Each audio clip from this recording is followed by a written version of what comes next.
Anyway. Great. Okay. Hi, everybody. It is 7 o'clock on November 24th. We're here to open the meeting of the Amherst Historical Commission this evening. I'm just going to start with a roll call of attendance. Joel Greenbaum, just say here. Here. Pat Oth is not here. George Batinger, Here. Hetty Startup, Yeah.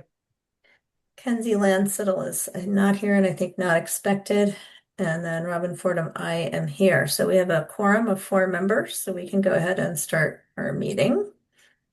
We'll just have a little preamble here to remind everyone in attendance that this public meeting of the Town of Amherst Historical Commission is operating according to the laws of Massachusetts and is being conducted by a remote participation. Members of the public who wish to access the meeting may do so via Zoom or telephone.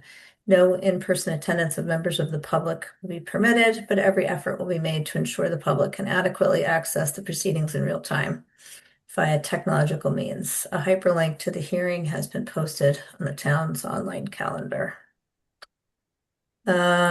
And with that, we can proceed to our agenda. The first item of our agenda is approval of meeting minutes from October 20th, 2025. For approval requires a vote. So the chair will entertain a motion to approve the meeting minutes of October 20th, 2025. Seconded. Okay, I'm going to call that a so moved, which would be So first. moved, whatever. Yeah, thanks, Eddie. Do I have a second? Second. Okay, Joel seconds. And so we'll take a vote for approval of the October 2025, 20th, 2025 meetings. Hetty, Aye. Joel, Aye. George, Aye. and I also vote aye, so the motion passes 4-0. Next item on our agenda is announcements. Bless you, Walker. Any announcements from your end? No, I don't think I have anything. Okay. I know that, well, I would just throw in the announcement section that I know we talked about getting the Mill River applicants in front of our commission today and last week on the CPA meeting, which was scheduled to meet with the rest of the historic preservation proposals, was not able to meet due to a posting issue. So we actually did not need to reorient them or they will automatically be reoriented in the CPA meeting presentation structure so that this discussion will come before that one. And with that said, that brings us to item C, CPA projects. We have two proposals regarding the industrial history of the Mill River, a passive recreation proposal and a completion of a historical survey proposal. I see that Meg Gage is been led into the meeting. So I think at this point, Meg, we generally ask applicants for CPA funds, hi Meg, to go ahead and give us a presentation. Oh, you're muted. Presentation of There, and now I'm unmuted. sure, a short presentation to the commission, and then we can go ahead with questions related to your two proposals. I will start off by saying we had a little So brief discussion before could the I ask meeting. you Yep. to bring in, when we're ready to hear about our proposal, Brian Harvey and Margaret Orloff? I think they're in the audience. I'm not seeing them in the I've got attendees. Brian here as a panelist. Oh, okay. Oh, there's Brian. I've got someone in the audience that's simply called iPad. Oh, that's probably Margaret. Okay. That's Brian. All right. Brian, if you could bring in Margaret and Brian with comparable to me, I've got to get my Okay. That would I be just wanted great. to start off before we get going here, just to say I had a brief discussion with Walker. And I know that for the passive recreation proposal, it was submitted both under historic preservation and recreation. And I think the feeling here within, well, at least between Walker and I'm not sure what the official position of the town is that it is extremely unlikely that that proposal would fall under historic preservation. That does Mhm. not actively So, preserve. yeah, we agree with you and didn't intend that. We intended Okay, it to be a separate proposal, completely unrelated. But I mean, it's interesting because it demonstrates where we hope to take the project, but it has nothing to do with the request for historic okay, funding. okay, great. All right. Well, So then thank you. We're all on sure. the same page.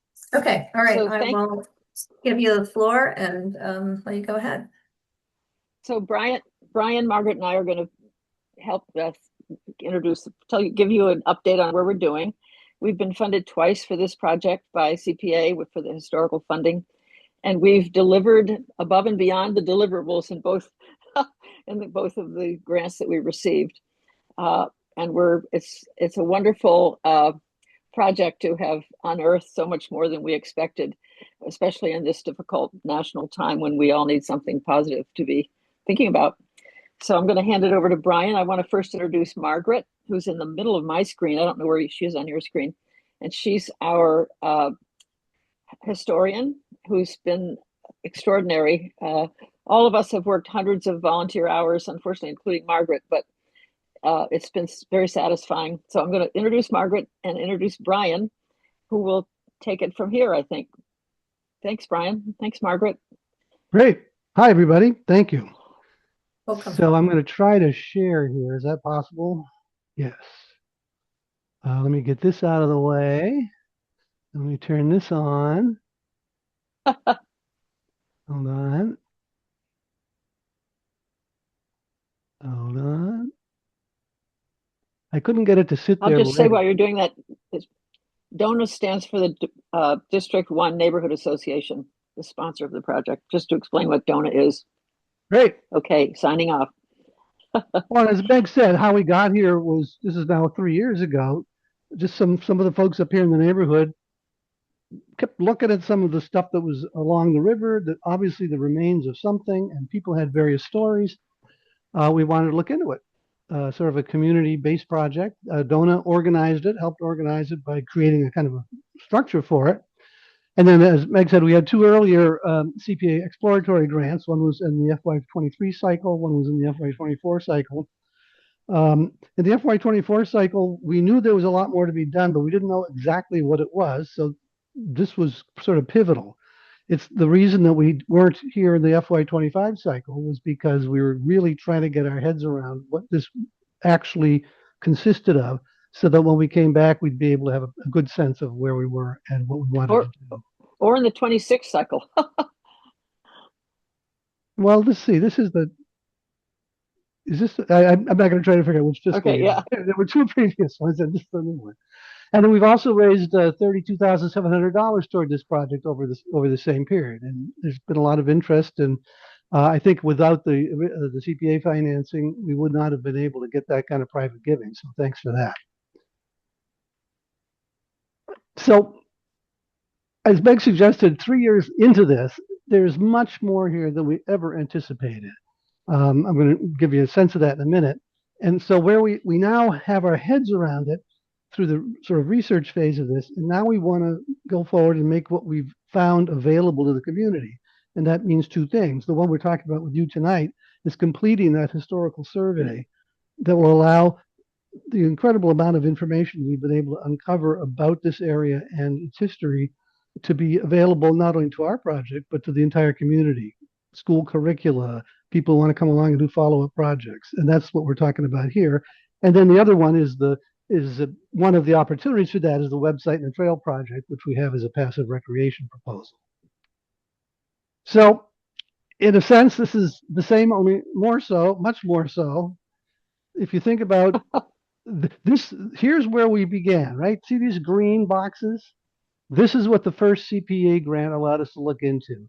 The two paper mills, Robert's paper mills down here on the river below the railroad bridge, and the canal and the grist mill over on Montague Road. This is what we really focused on. Also, something called the Clam Club that turned out to be not quite as interesting as these. Minor. Minor. Interesting. And so then with that under our belts, then we put in that second request, and that was these blue things, right? We knew about the puffer ice business that had been at the Puffer's Pond, and we knew that a lot had gone on up here this is below right below the bridge, right in the corner of State Street and Bridge Street. Silver Bridge. Yeah, the Silver Bridge, some people call it. You see, if you look closer, you can see traces of it now, but you wouldn't necessarily expect to find it there. Tons of stuff was going on. We didn't know how much, but that second CPA grant let us really get into this. And then the pages started to turn. And I would say that it was a shocker to us, but it was, actually also very exciting, because in the interim, since we've last been before the CPA committee, this is what we've turned up. And this Thanks to Margaret. Thanks to Margaret. This is, we think, a pretty complete sense of what's there. I don't think we anticipate finding any more sites, maybe a business changed hands somewhere along the line. But I'm going to stop here for a minute, because in some ways it's overwhelming, but it makes a lot of sense.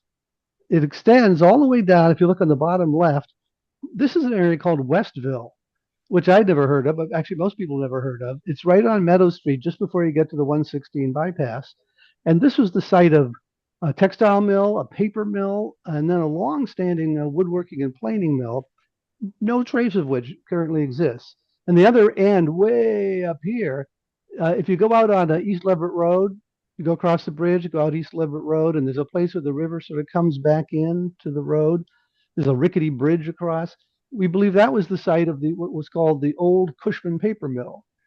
And the Cushmans were one of the driving forces of all of this activity on the river, along with the Roberts family, the Puffer family, the Jones family. But in between, the area we're really focusing on, because these are along the trails, right? This is where you can walk along from the rec area down here, along the trails. You get all the way up to the bridge and a little beyond. And this was Factory Hollow. This is the place where we've heard a lot. We knew a few things happened there, but it is absolutely astounding. From 1727, when the first grist mill started here, all the way into the 1930s, when the last paper mill and the last wood planing mill ended, this was an absolute beehive of activity. You can see just the number of locations. And what's really striking, you can see many of them, especially this one up here, that corner of State Street and Bridge Street. It was just in constant motion. There was this whole series of grist mills, then a sawmill, then textile mills, and then a succession of some quite significant paper mills, just that one spot. And similar things happen in many places up and down the river. A single spot would become a real beehive of activity. One of the reasons for that, of course, is that these places were reused, is this is not a big river. There aren't a lot of places where you can accumulate enough water to really power a water-powered mill or industry. Up by the bridge, obviously, there's a big rapids there right now. That used to be dammed up, and that created a tremendous amount of water power. And then here we are down at Puffer's Pond, and here's the dam we all know. Actually, it was the second dam there. Whoops, I didn't mean to do that. And it was, well, I'll just keep talking because this is the next slide anyway. And here, there were some very, very early mills. There was a grist mill and a sawmill here. They were some of the very earliest activities, because this was the obvious place. It was called the Great Falls. There's even a suggestion that might have been an indigenous term for it. And this, but you can just see how this has gone over the 2.5 centuries of activity. Now, one obvious problem, just from looking at the previous slide, this stuff was of all different kinds, in all different times, in all different places. So one of our struggles has been how to organize this activity in a way that can really be useful to people trying to understand it in the community. And so one of the things we've done is I'm going to turn this back on.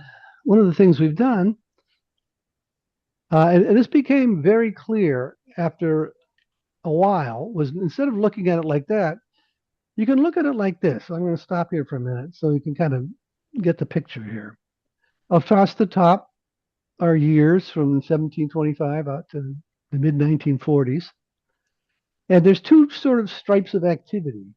This is the local economy, the agrarian economy, the exchange and barter economy, a lot of outwork.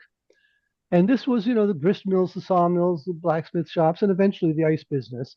And this came and went throughout this entire period because Amherst, North Amherst at least, was an agricultural area really well into the mid 20th century. But then down below is where you begin to see how industry came in. So the two big industries were paper. So we have that here. And then the green are the textiles. And then there was a smaller but very significant wood, not a sawmill business industry, but artisanal woodworking, planing mills. And these were driving not only the North Amherst and Cushman areas, but much of the town. You'll find these mills playing a large role up and down the history of the town. So this helps us try to get a sense of what's going on. And then when we started looking at it this way, it began to raise a number of questions. This is an example, but why did a farmer with no business experience build a cotton factory in the wilderness of North Amherst? This was absolutely in the middle of nowhere. And here it is. This is from one of the early maps where they drew this as if it was the Taj Mahal. It was a substantial building. It was 80 feet long and 30 feet wide, 3 stories high. But no, it did not span the Mill River, and it was not a half a mile long. But this kind of reflects the importance of this in the minds of the people who were in the community at the time. So here, if you look here, this is the textiles stripe of that representation we just looked at. And here in 1809, this is Ebenezer Dickinson. He was a distant relative of Emily's. There were many distant relatives of Emily's involved. In 1809, just out of nowhere, there was nothing else like this on the river. He built a very substantial cotton mill. And one of our frameworks was trying to understand what was going on. And so you get into this and you can answer it in a number of ways. We talk about this because the Napoleonic Wars, believe it or not, had a lot to do, not only in Amherst, but in New England in general, with the development of textiles. When Britain and France were in their global struggle, we all learned, and I hope we still learn in high school, the British Navy tended to impress U.S. citizens into the Royal Navy. It was a big boat of contention. The fledgling republic didn't have a lot it could do about it, but it did pass some trade embargoes. The Non-Importation Act of 1806 and especially the Embargo Act of 1807, all in the lead up to the War of 1812, suddenly cut off the supply of European textiles, of manufactured textiles from Europe. And in almost an instant, that created an environment in which the domestic textile industry began to emerge. And Amherst was a small player. Lowell, Lawrence, many other places were much bigger. But you can see in the backdrop, what happened in Amherst was part of a much larger set of circumstances. And then as you go on, we ask the question, well, textiles were very small for a while. Then all of a sudden, there was a tremendous burst of activity. And then equally suddenly, it all went away. So we're trying to understand that as well. And part of it was after the Treaty of Ghent was signed and the trade was restored, and there was a flood of European textiles. And you can see that this story here is quite interesting, but our little fledgling Dickinson mill struggled and struggled. In fact, in a moment, I'll use that as an example of something else. And nobody was able to do much of anything during that period. But then after a while, there's a certain amount of financial speculation going on, and you began to see others come in. This is a different one. This is now the Ingram family, another one of the big families along the Mill River, and the Jones family. This is not the Coles Jones. This is the father and grandfather of Samuel Minot Jones, and they were the big names in textiles along the river. But then the Panic of 1837 came along, and everything again came to a crunch. And it wasn't until the economic recovery began about 1844, and then the gold rush threw a lot of capital into the country, and the railroad bubble, there was just madcap speculation in this stuff. And right here on our own little river, there were a series, One, two, a 4, 5, series 6, of 7. well, yeah, it's and they were both the Ingrams and the Joneses. They were the principal industrialists, if you want to call it that. But then you get the Panic of 1857. The railroad bubble burst, like the AI bubble, I'm sure, will burst. And the whole thing came to an end almost as if you cut a knife down through it. Now, eventually, the Civil War boom came along and the demand for domestic textiles went up in other parts of the country, but it was too late for this group of entrepreneurs, and these all started to disappear. It's an interesting conception when you think about you had this guy here. He's an example. Here's another example of Ebenezer Dickinson. That's his mill that we just talked about. We said he had no business experience. He went bankrupt after just 2 or 3 years. He was owing his local creditors, and he was getting ready to skip town. But this was found out by someone, and the constable took a warrant and went to his house and found up in his attic, stuffed with all these finished goods from the factory that he had socked away and was about to leave for Ohio with. So he was caught. He did go to Ohio, but as he left, he said he issued a violent curse on Factory Hollow and all the mills to come.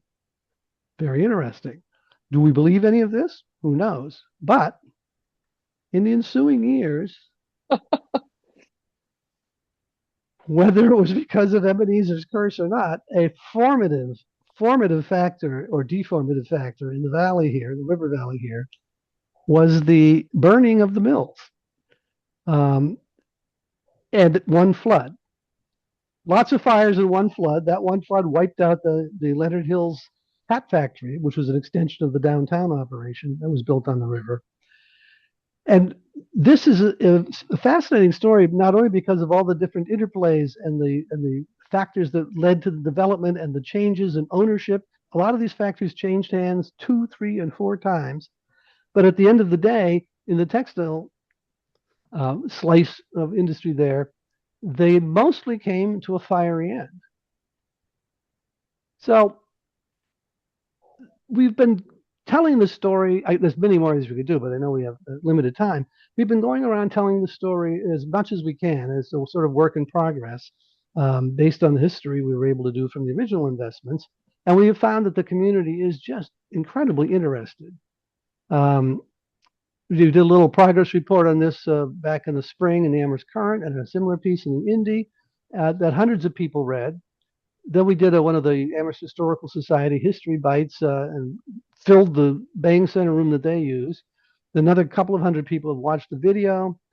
We did a thing at Applewood a few weeks ago that was very successful. And just on Sunday, I did a guided walking tour along the trail for the Historical Society, in which 25 people walked 3 miles over a 2.5-hour period to get this story in their heads. So as far as we can see, this is not only is it an interesting story, but it's a very important story in the community. And in many ways, it's probably the largely untold story in Amherst history. People know a lot of things about Amherst, but this is surprise after surprise. And so this is what we're trying now. We're back one more time. Now that we know what we've got, now that the history has been largely completed, to put together what it takes to pass this work on to the community through the completion of this historical survey. And so what we're looking for and what we need is the funding to bring it all together. That both creates the archive, I call it the archive. We can talk about what that consists of. And then, of course, this other proposal to develop the Trail On website. And we're really hopeful that we can get an additional slug of CPA funding, and we're committed to continuing our private fundraising. So that's kind of a overview of the whole thing. We're happy to answer questions, and we could tell a lot more stories, but that's sort of our opener here. Thank you. Thank you so unshare. much. Robin, one of the people may want to ask questions about some of the Yeah, I'll additional, keep this up for a minute if there are Yeah. questions. people may want to ask questions. There's a whole bunch of other material that's been developed largely by Margaret, particularly about the development of the community, the library, the church, and the nature of work, what work was like, the nature of capital. And those are things people may want to ask about, but to keep this presentation short enough, there's a whole lot Brian didn't say. And again, thanks to Margaret. I mean, there's just a whole lot. For example, I'll just give one example. For example, it's estimated that there's a lot more money to be made if you produce clothing rather than just sell bolts of fabric. And one of the products that was made was called a wrapper, which is like a morning coat. And up to, we think, 300 women and probably girls were making those. It's cottage industries. And they would go to the local store and get the bolt of fabric and bring it back. And they would, instead of getting money, would get credit in the grocery store. So a lot of this was well before, was not related to cash. So there's a whole other layer that Margaret's discovered and we're all worked on that you may want to ask about in your questions. Well, let's just add one thing to what you said, because this, in some ways you could begin this by looking at, oh, there's a foundation, there must have been a building, what was in the building, and you can obviously see where that goes. But the social and cultural and economic aspects of this are what are the really compelling story, as Meg was suggesting. What we discovered, and we were very fortunate that there's a Cambridge University economic history professor who, for some reason, wrote a spectacular book on the origins of industry in Western Massachusetts with Amherst as one of the case studies. So we've actually Cambridge, England, not Cambridge. Yes, Cambridge, England. Yeah. Oh, that Cambridge. Yeah. So and the short version of that thesis that he puts forward is that Amherst in particular was very late to coming into the cash economy, wage labor. Unlike Chicopee and Holyoke and a lot of the other places that became real industrial centers, this was almost predominantly a kind of hybrid operation where a lot of the factory work was done by usually women, the wives and the daughters, who would go to the store, they'd get the raw materials or the half-finished materials that had come out of the factories. They'd go home and produce these finished goods, bring them back, and that would go into a trade, which is how hard money finally got into North Amherst and actually in large measure into Amherst. And the social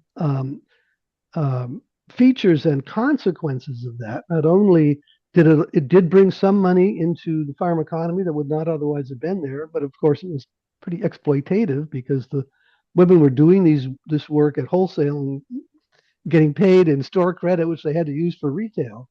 But it was unlike much of what you think of in New England industry. It's one of the reasons the river is so interesting. It's also one of the reasons nothing is there anymore, because this was not a viable economic model.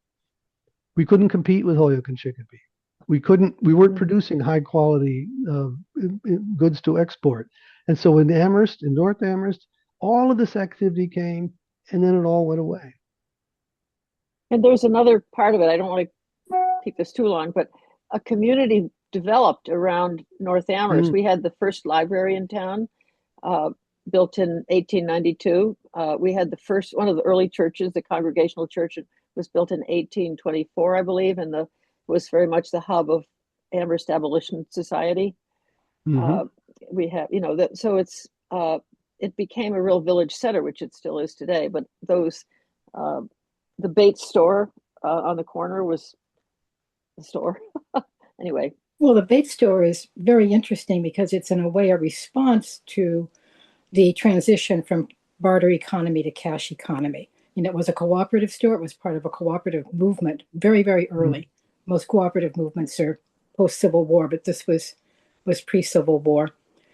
And there was something else I was going to mention, but it slipped my mind.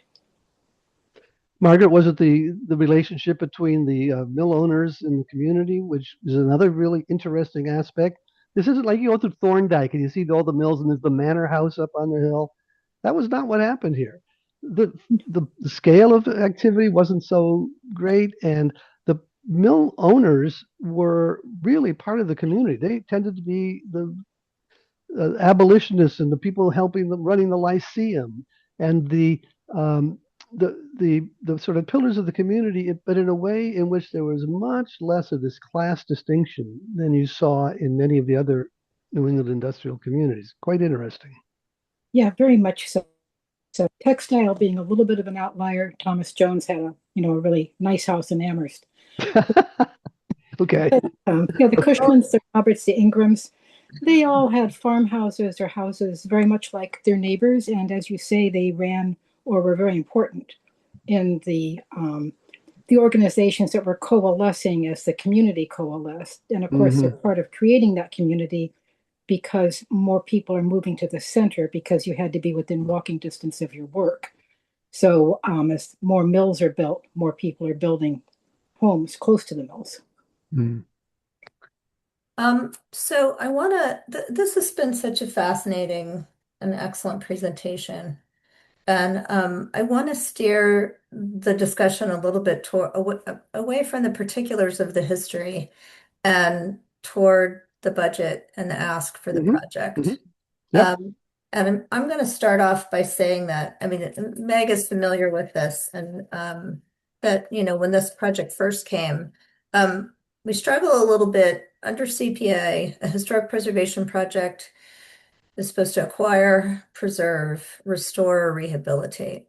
And I know that we began that, a lot of this is up to the town, how they want to define projects, but we began by arguing for the fact that documentation of historical resources is necessary for their ultimate preservation. Mhm. Excuse, Robin, could we get rid of the screen so we can all see each other? Oh, I'm Yeah. sorry. Let me get rid Thank of it. you. Hold on. Hold on. Sorry to interrupt. All right, hold on. So I'm currently the rep to the CPA committee, and so we're going to have a discussion here among our other commissioners, but I'm trying to frame this in a way that I would expect it would also be discussed there, which is to look pretty closely at the numbers. There was a little bit of confusion, and I apologize. I can't recall. I know I asked a question in the question and answer section for CPA. The ask for this particular project was listed as 105,000. Right. But the budget showed 125. So I wasn't sure what that particular discrepancy was. That's what we'll raise. So you will, because the budget says CPA request 125,000, but the application itself requests 105. So those are in conflict with one another. Right. And I think you pointed out in your question that could have been a typo, and I went back and yeah, so back there's it something was. in So, there. sorry. No, that's okay. I mean, it's important to know whether we're really looking at Right. 125 or 105. Right. And then I will just say that my concerns are really trying to figure out both how this work is defined in terms of creating products that help the town manage existing historic resources. I think we have a large number of resources here for which we're documenting the history. There's no trace of them. And then the second piece would be a lack of any sort of breakout of, so if we have $10,000 in indexing, it's not clear how many hours, who the person is doing that, and what the expectations are there. So I will be honest, I found the ask of 105,000 particularly large. And I only see about 60 of this falling within CPA guidelines. Again, that's an argument for me to make, and it's up to the town to decide. But archaeological and physical data would be entirely unrelated to I work for the Mass Historical Commission now, and I know that archaeology is, they're just a separate division in terms of preservation. So that's this key word to keep in mind here is preservation. So those are my concerns and questions. And I will just open it up to other commissioners. I mean, I think it is a fantastic historical project. And we've had other, I mean, I can think of one in particular, someone came to us with an interest in doing sort of a tour of stained glass within Amherst under CPA funding. And Mhm. we said that does not, it's wonderful. Right. And it doesn't apply. So, Mhm. so that's, kind of where I'm looking at these numbers and both concerned about having a more specific breakout of, personnel Mhm. hours and hourly rates, and also understanding that I think some of these areas might not fall under what the town would consider to be appropriate for preservation. Mhm. But Mhm. my last point, or well, actually, I have two more points. My last point is that I think we talked about this before. So, the Massachusetts, I'm gonna screw up the acronym, I always do. The macro system that Mhm. operates out of MHC. Any exit buildings within this survey, if they are either not documented or documented in 1978, where you have 4 lines of text. Um, it would be fantastic to see this project have a line item for the production of those forms, because those are really directly related to how the town, with something that's extant, can use Mhm. that when, Mhm. particularly in demolition delay. So for planning purposes, so that's a really direct product, and I would encourage a consideration to see if your group could come up with at least a list of those properties that are still extant, and whether they have whether they're lacking a macros form, or have a macros form that would need to be updated. That would be super useful. And then Robin, my last question was just whether you had considered looking to the Amherst Cultural Council for some of this funding. Because I know that I used to work up in Greenfield and helped administer that program up there, and that's a great Mhm. opportunity for funding for more of the educational outreach that's part of this project. With Mhm. that, I'll leave you to answer my questions, and then we can go on to my other commissioners and any questions or comments they have.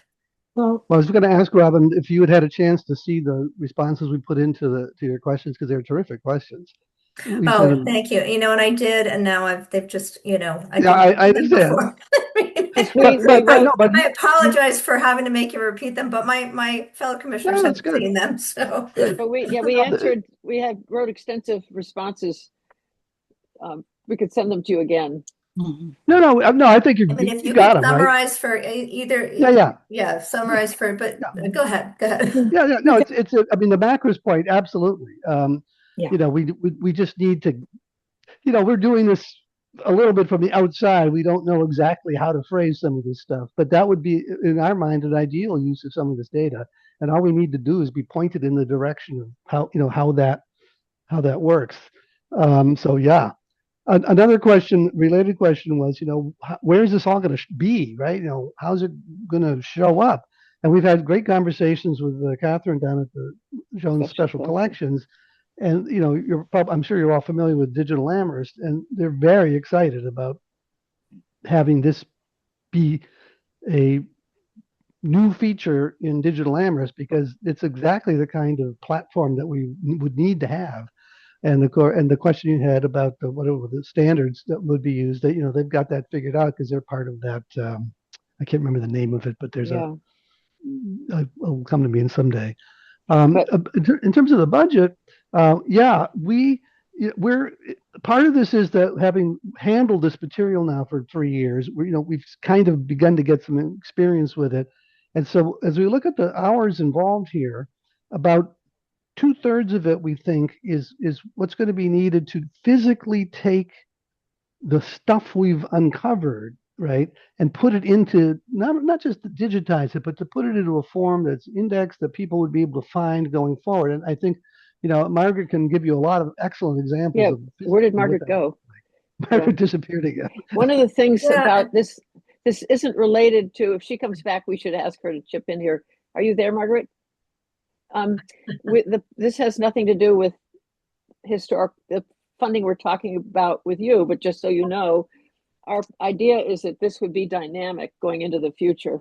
And so there needs to be some capacity, small, but some capacity to manage the website ongoing, to develop it as to help, for example, teachers and students Right, right. I use mean, it. there's And yeah. again, that's not what Right. we're reluctant to even Right. mention that, because it sounds like, oh, we don't fund that. But that's Right. No, not, but we know you jumping don't. back, I mean, I don't know that I don't know that creation of a digital archive falls under that preservation rubric. That would be my question. We have other things we need to raise money for. I mean, the indigenous chapter and the conservation chapter and the early geological, we're not even talking to you about. That's a whole, there's three whole Right. other, we're Right, raising other right. money for other things, Right. including this dynamic quality ability of for the community to have access to this material in all sorts Right. of ways. Right. So Brahman, actually, this is good because this is a question we've had too. And a lot of the time and the hours and therefore the money involved in the budget is that when we started this, we For were some of going us, into, for some of us, huh? it was more like 5 years ago. Well, all right, fine. Yeah, right. But however long it's been, it feels like longer than that. But Yeah. we thought this would be done by now. But going We through did. the materials, the source materials, both the primary and the secondary materials, we kept uncovering stuff. Jim Smith, a lot of you knew Jim Smith or know about his collection. Fantastic stuff, but it was not put in a form that the community or someone could use. We've been spending a great deal of our time unearthing it. There's many other sources like that too. But the trick we're seeing here, the thing that's missing, the gap we're trying to fill, is that we don't walk away from our little bit here and leave it to someone else to come back and spend 3 years going through that stuff. Because first of all, no one will. But this is a collection of resources that need to be made available about this whole, it's not a building, it's this whole vast area. So, Oh, yeah. Robin, I'm Yeah. looking to you to figure out how this kind of fits into the overall picture. Right, right. I mean, it's really a challenge because it's sort of, it's partly an archival project. It's Partly. partly existing historic resources documentation. It's partly could be, go along toward a national register nomination for a cultural landscape, which is a whole other bucket of money. Right. But I Right. think Right. that's the challenge here is really chipping out, pieces. I would say in terms of macros forms, you'd want to engage with some professional uh, preservation preservation professionals who engage in this kind of work on a regular basis. And then you could look at your list of extant resources and get an estimate together that would say, this would result in this many, it could be that it's an area form, it could be individual building forms, but that would give you one piece that I think that we could clearly say, because that's what, we're working on the mid-century modern survey project, to turn some of this into a survey project would be, I think, easily fundable. And Okay. then, these other questions, I think, like I said, they're up to the town. I mean, Right. I stick pretty closely to Meg knows this. I stick pretty closely to the definitions that we're working under and trying to, like I mean, I think I'll let my other commissioners speak for themselves. I mean, this is a fantastic project, in my view, but the big question is, what parts are eligible and how can for me, how can those expenses be made more clear in the same way that somebody who's looking at, replacing a slate roof, for example, one of the proposals before us. You'd expect to see a a competitive bid process, um, you know, uh, um, resumes from, the contractors Right. demonstration of their capacity to Right. provide, That was one of the the other standards. questions. Right. Yeah. And I do want to just mention in that regard that we did go through an interview process originally to, I don't want to use the word, but to procure Margaret. So our hope to continue with her Right. is based on that original open Right. process. Yeah. Yep. I'm wondering if other commissioners have Yep. questions Yep. I'll stop or now. comments or.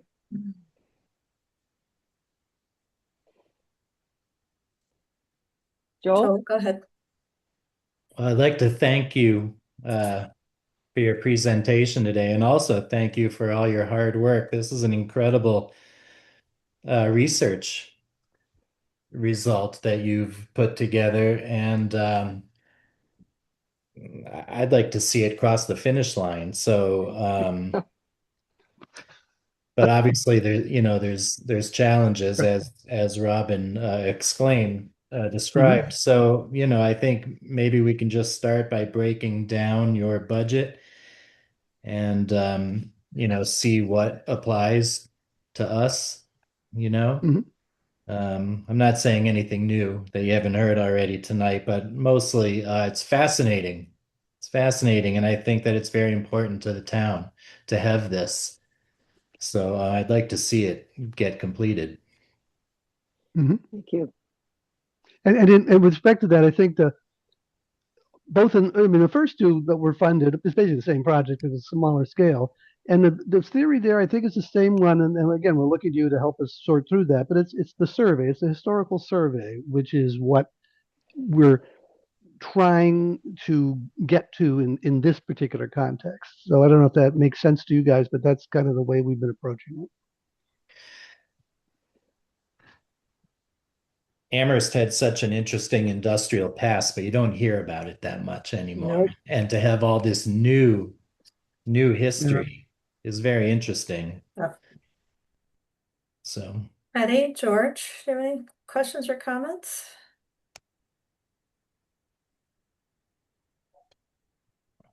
Uh-oh. Not for me at this time.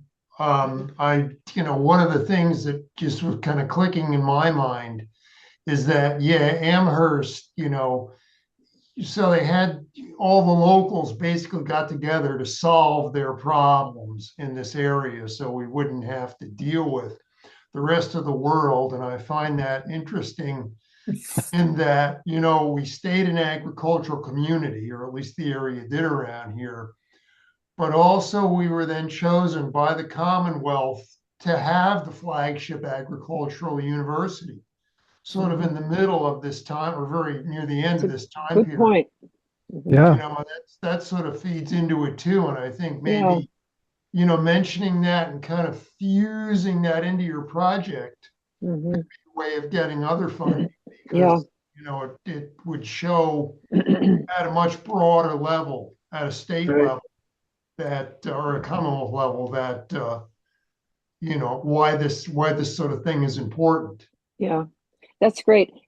There are ways that these four chapters connect too. So the prehistoric, the indigenous, and then we're talking today about the industrial, and then the conservation. Lake Hitchcock, which everyone has heard about, was prehistoric. The border of it was pretty much along where now North Pleasant Street and Montague Road are. Mhm. And if you compare the agricultural quality of the land west of that, some of the best farmland in the world, to the quality of the farmland east of that, where Simple Gifts couldn't make a go of it. Right. It's extraordinary, the history. And then Right. you have thousands of years of indigenous people using the river and keeping it pristine and safe and clean. And in a short few hundred years, the colonists came and they brought their barberry that's invading the the wild, and the river became fairly toxic. And now then we have conservation restoring the river back to where. So the longer story is interesting too, which is again not what we're asking you for funding, but I want to be sure that we understand historic preservation is part of it. But in the end, the whole sweep of it is one long story about the what happened to this land, the land. Yeah. Well, that George, yeah, go ahead. Well, I was just going to say to your point, we've recently been thinking about the following question. Oh, You know, could the someone let agriculture. Margaret back in? Robin, Oh, is could you let Margaret Margaret still back in? knocking at the Sorry, door? sorry Okay. to interrupt, but Yeah. she's in the waiting Yeah. room. Yep. The Thank you. it was agricultural community, then it Oh, was industrial, and then it goes back, but to what, Yay. right? And we often wonder, what would our community look like if they hadn't built the agricultural college here? Right. What would North Amherst, or any of the rest of it look like? So there's a fascinating business about these transitions, and some of them were unpredictable. Mm-hmm. And Amherst College was tiny compared to what Mass Aggie became. And Amherst was very conservative. Amherst College was built largely as a counterpoint to Harvard's liberalism. And so Amherst without Mass Aggie would have no UMass, then it would have been quite a different place. That idea that, the federal system created land-grant colleges, Mm-hmm. and this Commonwealth chose to put it, here, which, like you were mentioning, was a good, agricultural fit, at least to the area to the west. But, any human beings like to function along lines like this. What this is basically just a mini fall line. You've got those areas, like I was saying, to the east of this particular area and to the west, and it's along those interfaces that human beings get to do things like this. Mm-hmm. Mm-hmm. Mm-hmm. Margaret, do you want to add? I'm sorry that I know your computer dropped dead, but you're muted. And now you're muted. You're muted, Margaret. Unmute.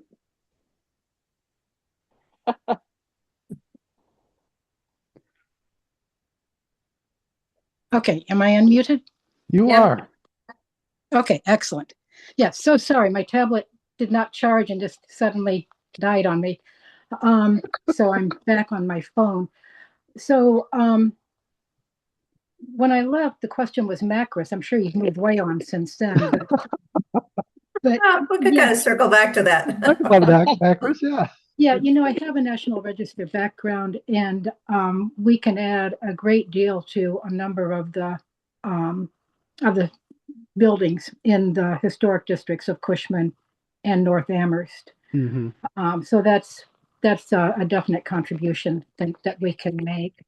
Yeah, Also, I think it would be useful to put, if you have time, to pull this together before the CPA meeting, Mm-hmm. a list Mm-hmm. of existing structures that, again, whether they have an outdated Macris form or There are a don't have number an of Macris them. form at all, and they need to be updated. Great. That would be a useful aid, I think, to demonstrate, if that was an outcome of the project, if that was a deliverable. Yeah. We've actually talked about documenting. We just didn't have time in this presentation. There's several of the factory housing that are still there. People live in them. Yeah, Mm-hmm. right. I All mean, along I think Summer I Street. counted 69 resources in my quick tally before the meeting started. So we didn't have time to. There's a whole lot we didn't say. yeah. Hetty has her hand up. Hi everybody, and Hi, Hetty. hello to Brian and Meg and Margaret, who I haven't seen for a while. It's really nice to see you all. I'm not sure I really should comment too much, although I love this project, partly because I am a board member of Donor. And while I'm not going to benefit or, profit from a CPA grant, I feel a little bit awkward kind of stepping into all of this. And I also was really involved in regular meetings as a volunteer in phase 2 of this project, and have written a few articles about the Mill River project as well for the Amherst Indy. I would just like to say one thing about what George was saying, which I think is fascinating with Mass Aggie. And if you look at the shift in Mass Aggie from when it was that to its next incarnation, which was to get funding through the Land Grant Act. That the Land Grant Act, as well as borrowing all sorts of indigenous land across the country, across the nationally, also was aiming to benefit both the children, the sons and daughters of agricultural communities, but also machinists. That's right. And so that is, I'm really fascinated now to kind of see this Mill River project kind of tell that story. Brian, you told such a great story, and I wish I had been able to go on Sunday. And I'm remembering that it was raining. So you took those folks. No. It snowed a little bit, but it didn't rain. But I think I don't really. I'm very curious about how much money we actually have to play with. Mm-hmm. Very conscious that we have the town hall roof project, which is extremely expensive. I'm very conscious that we have the Jones Library making another submission application for funding. And I want us to evaluate those on their own terms, but I also want us to think about how Amherst can most benefit from what we ask Robin to take to the CPA as our recommendations. I'm assuming we don't have to vote tonight, but I would really like to see this project funded. And I think I'll leave it at that. Thanks. So I don't see a conflict, Hetty. I'm on the donor board also.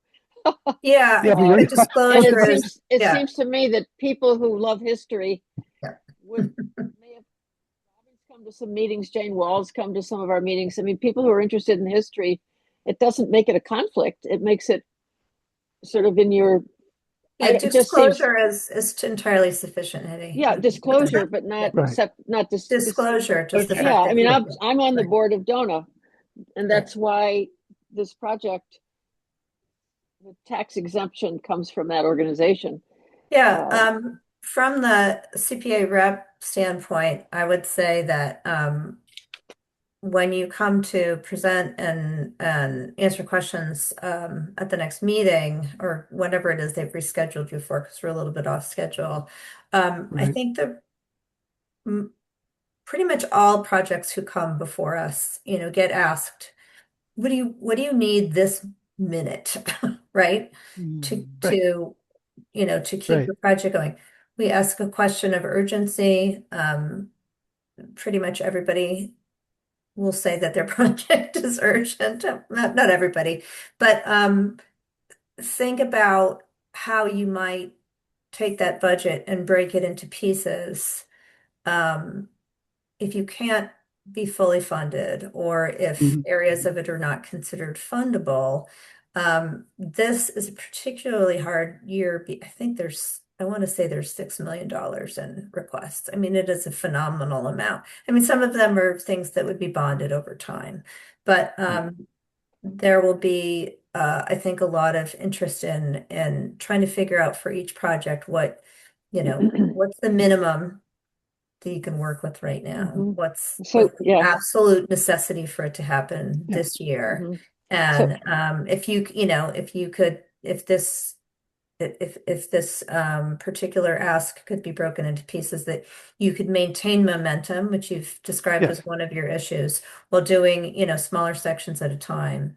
And then again, that recommendation for talking about developing macros forms, because those would become part of that inventory for the community, which is one of the charges of this commission. I mean, I can argue pretty strongly Very for good. that Very good. kind of a deliverable. Right. so I'll just point out, we haven't come to CPA for 2 years for funding Right. because we Right. wanted to really be exactly where you say, at a And point where we could, this is all we need for the final project. And we want to be Right. able to pay Margaret, who's, you haven't had as much chance as you might have to see how extraordinary she is. And there's so many meetings where Brian will say something and Margaret will say, well, actually, No. or I'll It's just say marketing. something and Margaret will say, well, actually, Yep. she's very, very, Yeah. But I would careful. say the more that she- you can think about that in terms of Yeah. the ask, the better off, the more information you give us, the better off Okay. you'll be in deliberations where you won't be there to Right. ask questions or make your case. Right. We'll So be there watching. So Robin, since we have your focus on this for this moment, can I just ask one question about that? yeah, yep. So we actually, in our responses to your questions, when you pose that question about, what would you do Right, without first or whatever, right. our answer was we would try to do some of both. Yep. And that wasn't a way to slough it off, but it was because it's really hard for us at least, to think about just walking away from the curation, or whatever word you want to use. Right.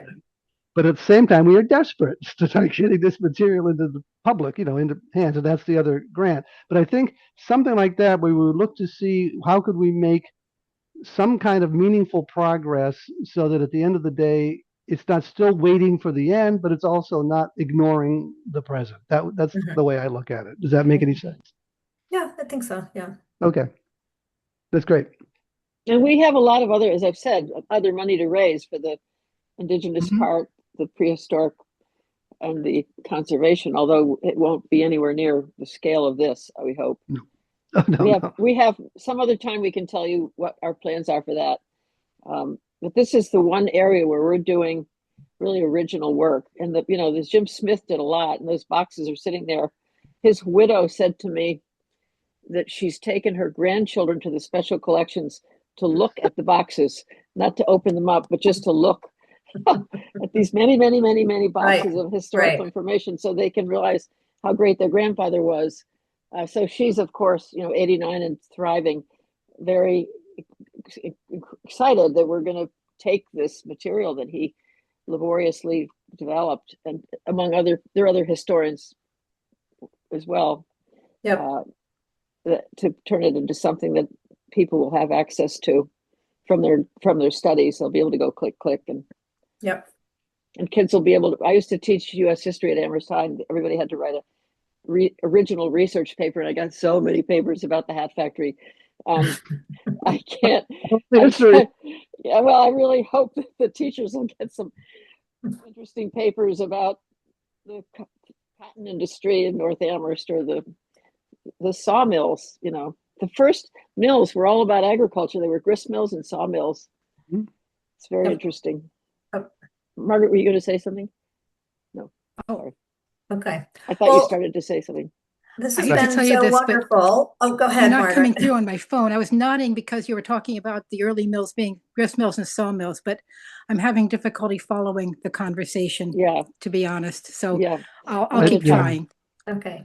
So I think we're coming now with you're the point. frozen again. yeah, we're Everybody's coming frozen. to closure here. Bye, everybody. I just Thank want to you. ask Walker, while you guys are here, do you have any information from the town in terms of the products that have been defined so far, and eligibility? Is it just is it the fact that it's before us an indication that the town does not see an issue? I don't work directly with the CPA committee. It's Nate who does that, and I haven't been doing it prior to this year. So I Okay. don't know I think Nate and Dave might review the Mhm. projects Okay. sort of ahead of time Yeah. and see what they think is eligible and not. Okay. But I haven't been part of that process. Okay. All right. We did have a conversation with Dave, and he did not warn us off, if that Right. means anything. And we're basically looking for a third year of the same kind of funding that we've gotten twice. So. Yep. All right, well, listen, Yeah, actually, thank you. clarifying that dollar amount would be useful, Yes, we'll do that. Okay, great. Well, thank you so much. Thank you. Thank you. Really a pleasure. And I particularly like the little burning buildings. I know, I love that It really too. is such a big part of the history of the built environment is fire. Right. So, And nonetheless, they couldn't get a fire station up there until 1914.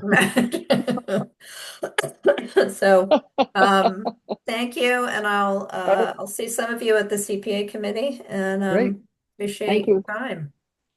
Thanks All right, very we really much, appreciate everybody. it. Okay. Yeah, thank Yep. you all for your See y'all interest. later. Thank you. Bye. I just push leave, right? Yep. Leave. Robin, Yeah. the Macros maps for North Amherst and for the Mill River project area are quite old. They're from the 80s.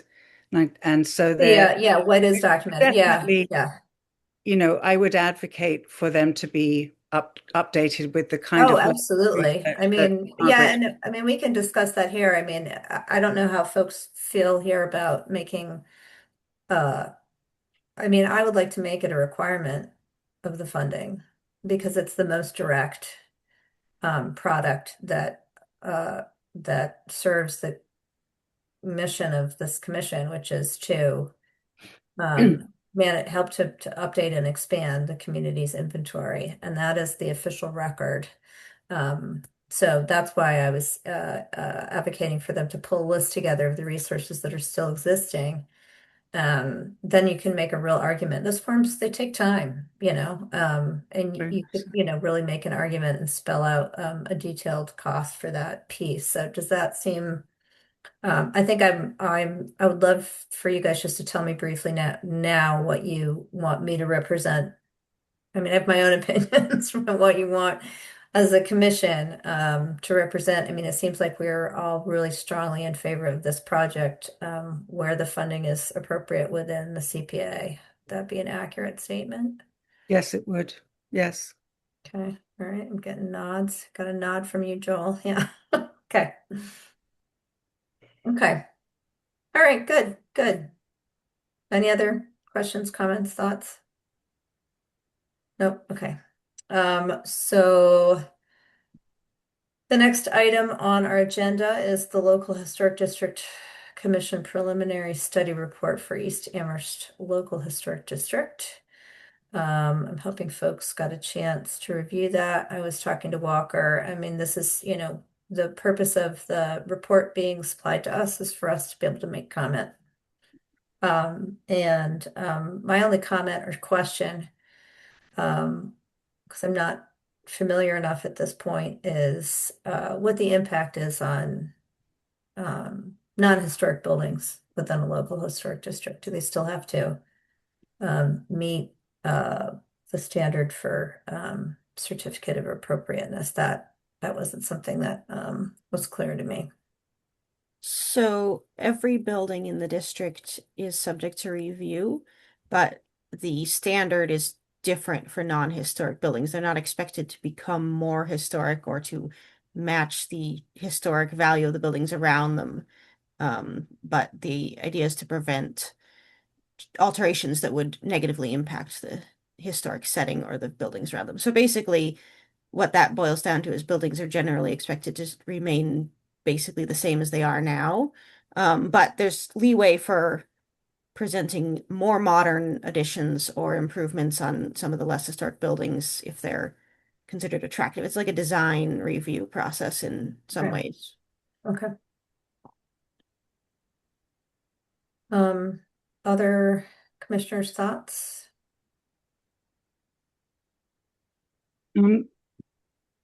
Yes, I was just curious to know when the presentation was done and Chris made when he made his presentation and looking at the report afterwards, whether there could be a way to acknowledge women's role in marriages. The documentation is obviously slanted, but I was curious to know of women's maiden names or their contribution to the history of the East Amherst Village Center. And I'm just, that was really my only thought at this point.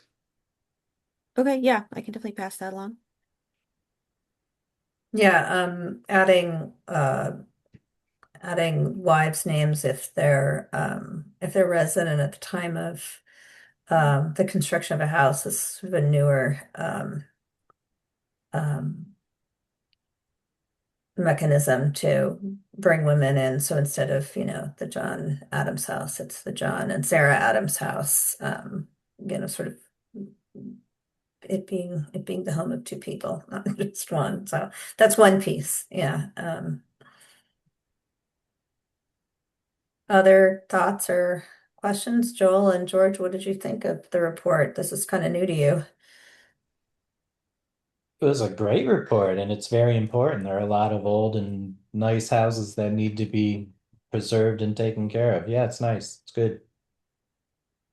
Yeah, it's one of the, oh, go ahead, George. I just was saying, yeah, the whole idea is that making it a historic district, then there's some kind of control about, the overall view behind it. You can't build a giant yellow house or something like that, at least without talking to somebody about it. So I don't Yeah, and it know, it, it moves demolition delay from or it moves demolition from a delay which expires and a demolition can always go forward even if a delay is imposed. Whereas within a local historic district, it's one of the strongest ways to protect historic resources from demolition or significant alteration in that way. So. Um, I think that kind of feeds back into the house we looked at, that's no longer there. Oh, last or 2 weeks ago, 3 weeks ago, that, if it was in a historic district, we could have maybe enforced some of the things we were talking about when we were on site. Right, right, or it would fall under the other commission. Yeah, that would be so I think I know we had a discussion about I think a detached garage in a local historic district where both commissions I think weigh in, but the local historic district has the stronger enforcement potential. Yeah. Well, so, at least somebody does. Yes. Yes, yeah, no, it's good. It's good. It's a good tool. Okay. All right. Those are our comments. Next up is Mid-Century Modern Survey updates, Robin and Hetty. Robin and Hetty do not have updates at this time. Nope. We apologize. Sorry, I just put it on there just to keep it on our That's minds. good. I should put it on my. Hetty and I have hardly even seen each other in the last month. I don't think we have seen each other in the last month. So,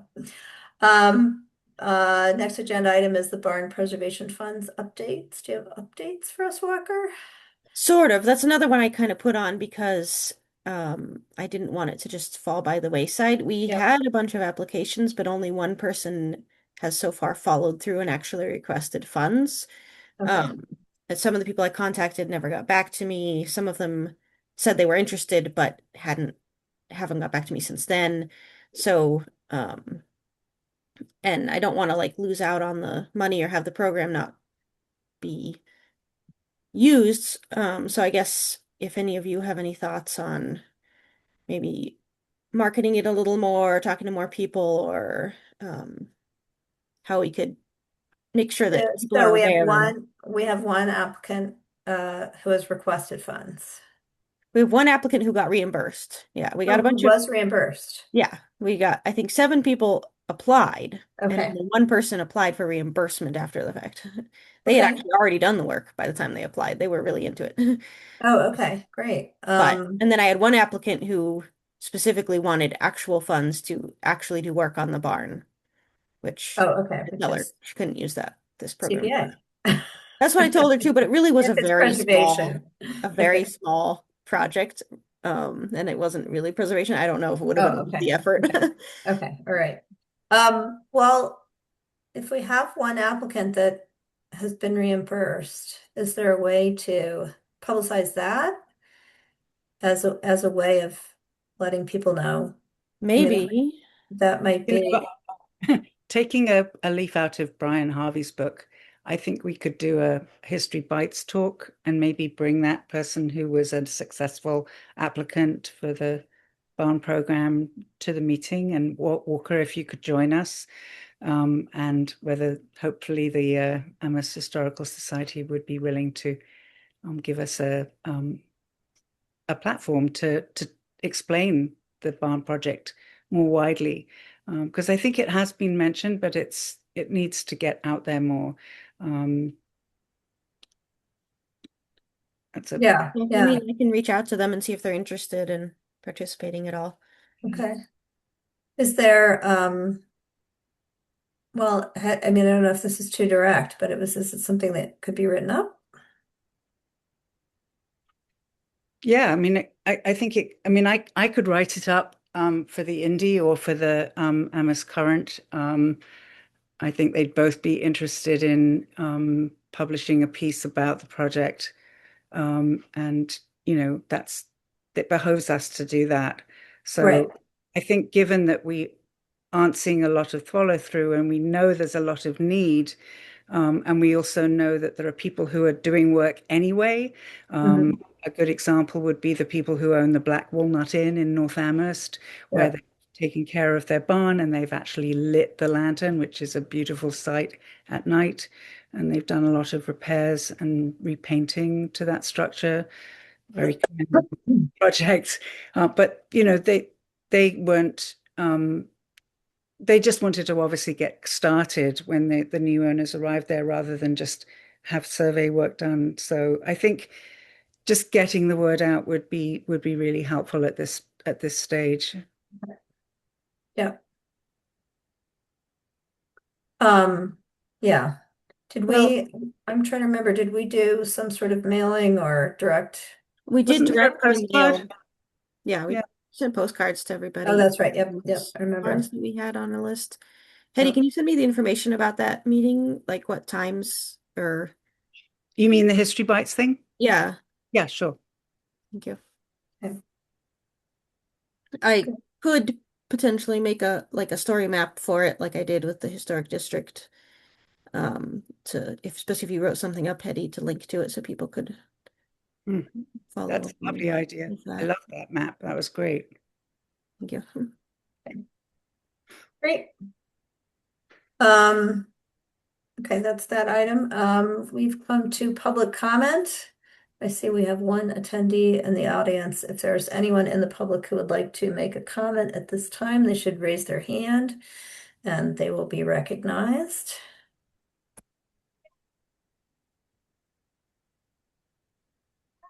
I'll just give a minute here. Okay, since I'm not seeing any hands raised, we're going to move on with no public comment. And our last agenda item is unanticipated items. I know, Hetty, you had brought up South Amherst project. I don't know if it's something that you want to just give a brief overview of, or we want to add it to the agenda of the next meeting. I think it'd be great to add to the December meeting an opportunity to talk about the proposals that are being discussed by the town for the South Amherst school building for housing. So that would be a really great item on the agenda. Great. We'll add it to our next meeting. So that brings us to scheduling our next meeting. It is the 24th of November already. So we have two members who are missing, but we could float at least the 15th here, which would be 3 weeks from now. Yeah, I And think the far enough 15th is better than before the holiday. yeah. Yeah. We 7 do have o'clock. a demo application that's going to need to be reviewed at that meeting as well. Oh, okay. All right. Joel? 7 o'clock. Yeah, 7 o'clock. Okay. George, does that work for you?